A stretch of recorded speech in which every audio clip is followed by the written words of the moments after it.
Hi everyone, welcome back to my channel smart study source.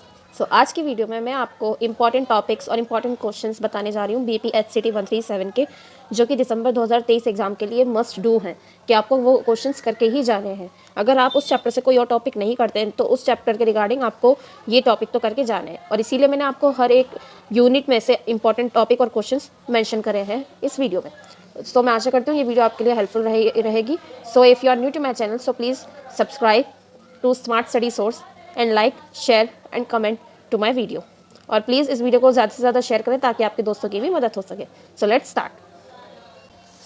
In a unit 1 of BPSCT 137 सबसे पहले mechanical waves पूछ ली जाती हैं कि मैकेनिकल वेव्स क्या होती हैं। Mechanical waves can exist only in material medium, हम सबको पता है, जैसे कि string, water, air, rock etcetera. ऐसे मीडियम्स में मैकेनिकल वेव एग्जिस्ट कर सकती हैं, और इसके दो टाइप होते हैं मैकेनिकल वेव के, और ये दोनों टाइप की डिफ्रेंशिएशन पूछी जाती है पेपर में, जो कि है ट्रांसवर्स वेव्स और लॉन्गिट्यूडनल वेव्स की। इन दोनों में डिफ्रेंशिएशन बताओ। ये मैंने आपको लिख रखी है, और 2 मार्क्स में पूछते हैं तो इतना ही लिख लेंगे तो हमें 2 मार्क्स आराम से मिल जाएंगे। You can take a screenshot if you want. And then if crest and trough of the two wave coincide, तो वो फेस ग्राफ कैसे बनेगा। यहाँ पे कोइंसाइड हुई हुई है ट्रफ और क्रेस्ट, ऐसा ग्राफ बनेगा। और अगर crest of one wave coincide with the trough of other wave, coincide कर गई अब, ग्राफ ऐसे बनेगा फेस डिफरेंस का। और अगर फेस डिफरेंस दो वेव्स का वेरी कर रहा है 0 से 360 डिग्री में, तो ये ऐसे बनेगा। एंड नाउ वेव फ्रंट की डिफाइन पूछी जाती है कि वेव फ्रंट क्या होता है। Wave front is defined as the locus of all point which are in phase, और 2D waves are characterized by wave front. जितने भी 2 डायमेंशनल वेव्स होती हैं उन्हें हम वेव फ्रंट से ही करेक्टराइज करते हैं। Let's move further. क्वेश्चन हमारे एग्जाम में आए हैं, मैं प्रूफ के लिए साइड में लगाती जाऊंगी कि एक पिक्चर कि हाँ ये क्वेश्चन पूछा गया था और कौन से ईयर में पूछा गया था, और मैंने यहाँ पे मेंशन भी कर रखा है। ये एग्जाम्पल 1.2 है यूनिट 1 का, जो कि जून 2023 एग्जाम में पूछा गया है, और ये क्वेश्चन करके ही जाना है क्योंकि ये बार बार रिपीट होता है, और इस साल भी जून 2023 में ये रिपीट हुआ था, जिसमें हमें लेंथ गिवन होती है, मास गिवन होता है, टाइम पीरियड गिवन होता है, टेंशन गिवन होती है कभी कभी, और ये फ्रीक्वेंसी गिवन है, एम्पलीट्यूड गिवन है, और हमें एवरेज पावर निकालने के लिए कहा जाता है। ये एक साइनोसाइडल मैकेनिकल वेव का फॉर्मूला होता है, और इसी से रिगार्डिंग हम इसे क्वेश्चन को सॉल्व करेंगे। देन इसमें यूनिट 1 में then most important question is terminal question का फर्स्ट, जो हमारे बैक एक्सरसाइज में दिया हुआ होता है टर्मिनल क्वेश्चन, उसका फर्स्ट क्वेश्चन इंपॉर्टेंट है, और ये भी आप जरूर करके जाना। और मैंने हर क्वेश्चन के यहाँ पे सोल्यूशन प्रोवाइड कर रखे हैं ताकि आपको ढूंढने की जरूरत ना पड़े। If you want you can take a screenshot. And these are some important formulas for unit 1 and you can take a screenshot for these also. और ये हेल्प करेंगे यूनिट 1 के क्वेश्चंस के लिए ही नहीं, आगे आने वाले इलेक्ट्रोमैग्नेटिक वाले यूनिट 4 वाले चैप्टर में भी, जैसे कि वेव नंबर, एंगुलर फ्रीक्वेंसी का फॉर्मूला 2πf सेम लगते हैं। इसीलिए you can take a screenshot, very important for unit 1 and for unit 4 also. हमारी यूनिट 1 यहाँ पे कंप्लीट होती है और हम यूनिट 2 के तरफ बढ़ते हैं। यूनिट 2 में super position of 2 identical sinusoidal wave इसमें पढ़ेंगे, और इसमें सबसे पहले जो क्वेश्चन पूछा जाता है, मैं आपको फोटो लगा दूंगी यहाँ पे, जो कि क्वेश्चन पूछा गया था एग्जाम में। इसके 2 टाइप होते हैं कि फिक्स एंड पे जो नोट्स पे वो 0 रहता है या नहीं रहता स्टैंडिंग वेव में।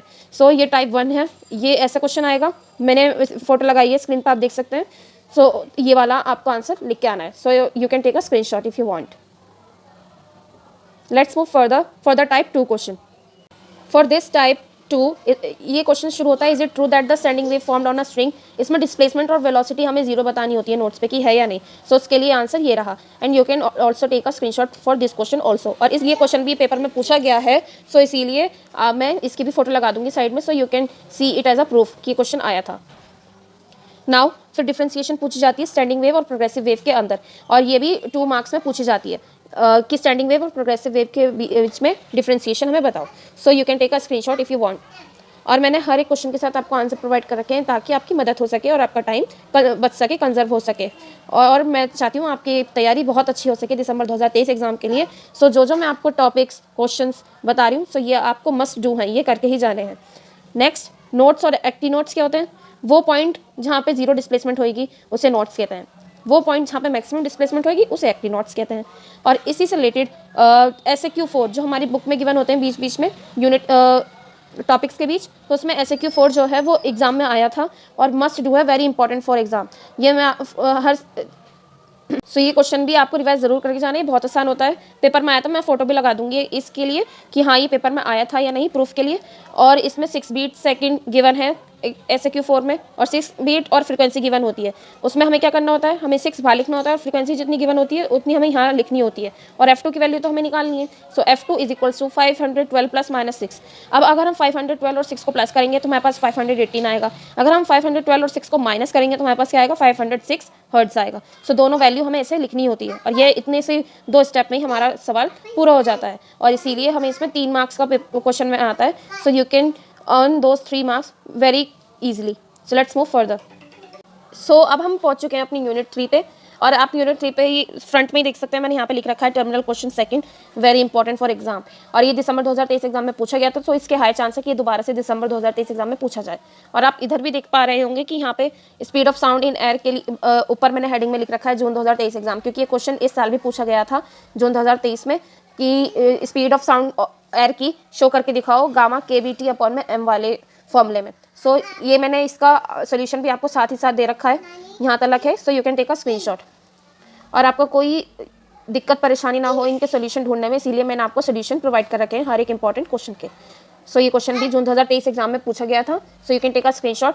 Now the next important topic is reverberation. ये भी क्वेश्चन पूछा गया था जून 2023 एग्जाम में ही, और ये भी आपको करके जाना है। इसकी डिफाइन पूछी थी और इसकी सिग्निफिकेंस पूछी थी, और इसकी सिग्निफिकेंस मैं अभी आपको गुली बाबा की बुक्स में से बताती हूँ कि क्या सिग्निफिकेंस होती है अगर हम एक हॉल को डिज़ाइन करें। ये क्वेश्चन था पूरा कि पहले रिवर्बेशन की वो बताइए कि क्या होती है रिवर्बेशन, डिफाइन बतानी थी, और फिर इसकी सिग्निफिकेंस बतानी थी। अगर हम एक हॉल डिज़ाइन करने जा रहे हैं तो हमें क्या क्या चीज़ें चाहिए होंगी, जैसे कि हमें साउंड एब्जॉर्बेंट चीज़ें चाहिए होंगी, जैसे कि कारपेट, और हाई ऑडियंस चाहिए होगी हॉल में, ताकि हमारी आवाज़ गूंजे नहीं, एको ना हो सके, जिसे हम रिवर्बेशन भी कहते हैं। रिवर्बेशन एग्जैक्टली क्या है? A listener will receive direct sound waves from the source. इसका मतलब है कि मैं अगर आपसे कुछ बोल रही हूँ और वो हॉल एक एम्प्टी हॉल है, मैं आपसे कुछ बोल रही हूँ, तो मैं तो अब चुप हो चुकी हूँ वो बात कह के, पर जो मेरी आवाज़ जो मैंने बोला था वो चीज़ अब तक गूंज रही है। सो वो जो टाइम पीरियड होता है मेरी आवाज़ का गूंजना एक हॉल में या एम्प्टी स्पेस में, उसे कहते हैं रिवर्बेशन टाइम या रिवर्बेशन। और इसी ऐसे ही तरीके से हम एक हॉल डिज़ाइन कर पाएंगे। मैं आपको शो भी कर देती हूँ गुली बाबा की बुक में। सो आप यहाँ देख सकते हैं इसके सिग्निफिकेंस क्या क्या है। By providing Windows and opening, अगर मैं हॉल के अंदर लगा दूँ। By having a full capacity of audience, अगर पूरी ऑडियंस को मैं बुलाऊँ, पूरा हॉल रूम अगर मैं फुल कर दूँ। And by covering the floor with carpets. So ये 3 सिग्निफिकेंस है जो कि हम लेके चलेंगे अगर हम कोई हॉल डिज़ाइन करेंगे रिवर्बेशन में। सो नाउ लेट्स मूव फर्दर। ये एक और क्वेश्चन है जो कि यूनिट 1 से ही रिगार्डिंग है, दिसंबर 2022 में पिछले साल पूछा भी गया था कि क्या वो डिस्टेंस को क्या कहते हैं जब 2 कॉन्जिक्यूटिव पॉइंट एक सेम फेज में आते हैं, और उसे हमें वेव फॉर्म ग्राफ पे शो करना था। सो उस डिस्टेंस को कहते हैं वेवलेंथ। और उस वेवलेंथ को हम कैसे शो करेंगे, हम ये ग्राफ बनाएंगे डिस्प्लेसमेंट और डिस्टेंस का, और हम यहाँ पे वेवलेंथ शो कर देंगे। सो ये यूनिट 1 का है। Now we come to our unit 4। अब हमने अपनी यूनिट 1, यूनिट 2 और यूनिट 3 कंप्लीट कर चुके हैं, and now we are on our unit 4। So unit 4 में मैंने सबसे पहले हेडिंग में ही लिख रखा है एग्जाम्पल 4.1, बहुत इंपॉर्टेंट है, जो कि बुक में ही गिवन है, इलेक्ट्रिक फील्ड वाला। ये पेपर में आ चुका है और आपको ये करके ज़रूर जाना है, और मैंने इसीलिए साथ ही साथ इसका सोल्यूशन भी डाल रखा है। So if you want so you can take a screenshot here. ये एग्जाम्पल 4.1 क्वेश्चन है, और इसके साथ ही साथ मैंने फॉर्मूला कौन सा पुट करा है, ये देखिए मैंने आपको कहा था ना यूनिट 1 के एंगुलर फ्रीक्वेंसी के फॉर्मूलाज जो कि 2πf है, ये वर्क करेंगे यूनिट 4 में। ये सब वही फॉर्मूलेज हैं, इसीलिए you can take a screenshot. So now let's move further.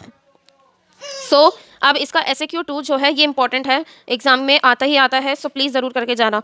और on the basis of Huygens principle explain the concept, ये क्वेश्चन देख पा रहे होंगे। On the basis of Huygens principle explain the concept of wave front. ये question paper में आ चुका है, सो ये क्वेश्चन ज़रूर ही करके जाना, और इसीलिए मैंने आपको सोल्यूशन भी प्रोवाइड करा है। ये इस चैप्टर से यूनिट 4 से कुछ करके जाओ या नहीं जाओ, पर वेव फ्रंट की प्रॉपर्टीज़, हाइजीन प्रिंसिपल, और इसके हाइजीन प्रिंसिपल को कैसे कंस्ट्रक्ट करते हैं वेव फ्रंट में, ये 4, और ये 5वीं चीज़ ये न्यूमेरिकल, ये 5 चीज़ें तो आपको इस चैप्टर से करके ज़रूर ही जानी है, और ये बिल्कुल वर्थ इट रहेगी आपके चैप्टर के लिए और आपके एग्जाम के लिए, और आप अच्छा स्कोर करेंगे अपने एग्जाम में। सो ये हाइजीन प्रिंसिपल पूछा गया था, और हमें पूछा जाता है कि प्रोपगेशन ऑफ लाइट के लिए भी एक्सप्लेन करो वेव फ्रंट को यूज़ करके। सो ये यहाँ से इसका सॉल्यूशन स्टार्ट होता है। So you can take a screenshot. यहाँ से लेके यहाँ तक आपको ये लिखना होगा, और टर्मिनल क्वेश्चन सेकंड है, वो जून 2023 एग्जाम में पूछा गया है इसी साल, एंड आप देख भी सकते होंगे अगर आपके पास बुक होगी अभी आपकी, टर्मिनल क्वेश्चन सेकंड पूछा गया है एग्जाम में इस साल, सो वो भी मस्ट डू है, ज़रूर करके जाना। देन आपको ये कंस्ट्रक्ट करना आना चाहिए, ये पेपर में आया था, मैं इसकी फोटो लगा दूंगी कि कंस्ट्रक्ट करके दिखाओ। 2 मार्क्स में पूछा गया था हाइजीन प्रिंसिपल के वेव फ्रंट को, सो ऐसे कंस्ट्रक्ट करके दिखाना है, और आपके 2 मार्क्स पक्के हुए। फिर यहाँ से आपको ऐसी चीज़ें मेंशन करनी है पॉइंट वाइज। और ये है हमारी इलेक्ट्रोमैग्नेटिक लाइट को कैसे शो करेंगे वेव फ्रंट पे। सो ये यहाँ तक हमारा हाइजन प्रिंसिपल का एक्सप्लेन करने का पूरा प्रोसेस है from here to here. Now let's move further. अब जो नेक्स्ट इंपॉर्टेंट चीज़ थी जो मैं आपको बता रही थी कि जो कि मस्ट डू है करके जानी है, वो है प्रॉपर्टीज ऑफ वेव फ्रंट की। अब वेव फ्रंट की प्रॉपर्टीज़ क्या होती हैं, वो ये सारी वेव फ्रंट की प्रॉपर्टीज़ गिवन है। So you can also take a screenshot. Now we come to our unit 5 और ये हमारी फर्स्ट ब्लॉक कंप्लीट हो जाएगी। So now we have come to our unit 5 और यूनिट 5 में आप देख सकते हैं ये टर्मिनल क्वेश्चन सेकंड बहुत इंपॉर्टेंट है और ये जून 2023 एग्जाम में रिपीट हुआ था इसी साल। सो इसके रिपीट होने के चांस बहुत हाई हैं क्योंकि पिछले साल भी ये क्वेश्चन आया था। सो यूनिट 5 का आपको टर्मिनल क्वेश्चन सेकंड ज़रूर ही करके जाना है। एंड देन पूछा गया था कि पोलराइजेशन क्या होता है। ये इसकी मैं फोटो लगा दूंगी कि व्हाट इज पोलराइजेशन और पोलराइजेशन बाय रिफ्लेक्शन समझाओ क्या होती है। सो इसके लिए आपको ये समझना पड़ेगा पोलराइजेशन क्या होती है। सो ये इसकी डिफाइन है। सबसे पहले आपको डिफाइन लिखनी होगी 2 मार्क्स में और फिर पोलराइजेशन बाय रिफ्लेक्शन क्या होता है वो आपको लिखना पड़ेगा विद डायग्राम। ये डायग्राम बनेगा पोलराइजेशन बाय रिफ्लेक्शन में और फिर आप ये कुछ पॉइंट्स नोट डाउन कर लीजिए। ये होते हैं पोलराइजेशन बाय रिफ्लेक्शन के पॉइंट्स यहाँ से लेके यहाँ तक। So if you want you can take a screenshot of the diagram and the theory also. So now let's move further. So now the next important question regarding exam point of view is what is a Nicol prism। और ये unit 5 से ही है। सबसे पहले हमें polarisation पूछा जाता है, उसका टर्मिनल क्वेश्चन पूछा जाता है और ये नाइकोल प्रिज्म पूछा जाता है और ये इसको कैसे लीनियरली पोलराइज लाइट ऑब्टेन कर सकते हैं इसको यूज़ करके। सो ये पेपर में आ चुका है, मैं फोटो भी लगा दूंगी ताकि आप देख सकें कि एज इट इज़ पेपर में पूछा गया था। सो ये क्वेश्चन भी आपको मस्ट डू है करके ही जाना है। सो ये नाइकोल प्रिज्म आप ऐसे करके लिख सकते हैं, इसकी डिफाइन की क्या होता है और फिर ये डायग्राम बना के ये कुछ पॉइंट्स हैं मैंने बहुत शॉर्ट में करके कि ज़्यादा लंबा में ना करके मैंने खुद अपने पॉइंट्स बना के यहाँ पे मेंशन कर रखे हैं। So you can take a screenshot क्योंकि बुक में बहुत ही कंफ्यूजन वे में दिया हुआ है जो कि बहुत टफ हो जाता है अंडरस्टैंड करने के लिए। So you can take a screenshot of this also. And then the next important thing जो कि पूछी जाती है इस चैप्टर से यूनिट 5 से वो है ये कि O and E wave surfaces को पॉजिटिव और एक नेगेटिव क्रिस्टल्स में शो करके दिखाइए। So you can take a screenshot और ये भी पेपर में आ चुका है, मैं आपको फोटो को दिखा दूंगी कि कंस्ट्रक्ट करके दिखाइए ओ एंड ई वेव को। सो यूनिट 5 से आपको ये चीज़ें करके जानी है और ये लास्ट टॉपिक था यूनिट 5 तक का। ये हमारी यहाँ पे ब्लॉक 1 कंप्लीट होती है और ब्लॉक 1 में से ये जितने भी पॉइंट्स मैंने आपको मेंशन करे थे इस बारी ये सारे इंपॉर्टेंट है regarding exam point of view. So ये तो आपको ज़रूर ही करके जाने हैं दिसंबर 2023 एग्जाम के लिए। And if you want a part 2 of this video जिसमें मैं आपको ब्लॉक 2, ब्लॉक 3 एंड ब्लॉक 4 के टॉपिक इंपॉर्टेंट टॉपिक्स और इंपॉर्टेंट क्वेश्चंस बताऊं सो ये आप मुझे कमेंट्स पे बता सकते हैं। मैं फिर जल्द ही से आपको इसका पार्ट 2 भी लाऊंगी वीडियो का। एंड इफ़ यू अगर आपकी थोड़ी सी भी हेल्प हुई हो इस वीडियो से सो प्लीज़ मेरे चैनल को सब्सक्राइब ज़रूर करना और मेरी वीडियो को लाइक शेयर और कमेंट ज़रूर करना करके जाना और अपने दोस्तों के साथ भी मेरी वीडियो को शेयर ज़रूर करना। So till then all the best and thanks for watching.